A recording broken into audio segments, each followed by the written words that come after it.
ತಡೆಗಟ್ಟಲಿಕ್ಕೆ ಹೋಗ್ಲಿಲ್ಲ ಇವರು.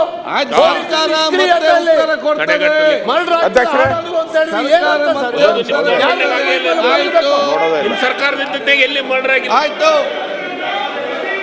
ಒಬ್ಬ ಅಮಾಯಕ ಅನವಶ್ಯಕವಾಗಿ ಮರ್ಡರ್ ಆಗ್ತದೆ. 2 ದಿನದ ನಂತರ ಅರೆಸ್ಟ್ ಆಗ್ತದೆ.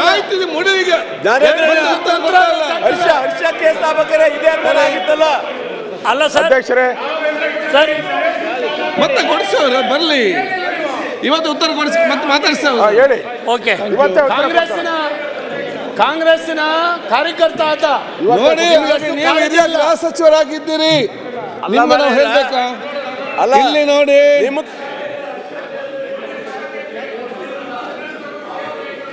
ಇದು ಚರ್ಚೆ ಎಲ್ಲ ರಾಘವೇಂದ್ರ ಹೇಳಿದ ಕೇಳಲಿ, ನೀವೆಲ್ಲ ಕೇಳಿ. ಇವ್ರ ಕಾರ್ಯಕರ್ತನೇ ಹರ್ಷ ಗೋಪಾಲ್ ಕೃಷ್ಣ ಆಯ್ತು, ಮಾತಾಡಿ, ನಾನು ಮಾತಾಡಿದ್ ಕೇಳಿ. ಅವ್ರಿಗೆ ಕೊಡಿ ಸರ್, ಮಾತಾಡ್ಲಿ. ನಿಲ್ಲಿ ಹಾಗೆ ನೀವು ಸ್ಪೀಕರ್, ನಾನು ಸ್ಪೀಕರ, ಕೊಡಿ ಅಂತ ಹೇಳಿ ನೀವು ಕೂತ್ಕೊಳ್ಳಿ. ರಾಘವೇಂದ್ರ ಹೇಳ್ತೇನೆ, ನಾನು ಈಗ ಕೊಡ್ಲಿಕ್ಕೆ ಆಗುದು ಹೇಳ್ತೇನೆ, ನೀವು ಸ್ವಲ್ಪ ಕೂತ್ಕೊಳ್ಳಿ, ಸ್ವಲ್ಪ ಮಾತಾಡಿ.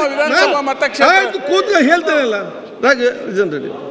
ಒಂದು ಸೆಕೆಂಡ್, ಇಲ್ಲ ಈ ಸಬ್ಜೆಕ್ಟ್ ಬೇಡ, ಕೂತ್ಕೊಳ್ಳಿ ಒಂದು ಸೆಕೆಂಡ್. ಈಗ ನೋಡಿ,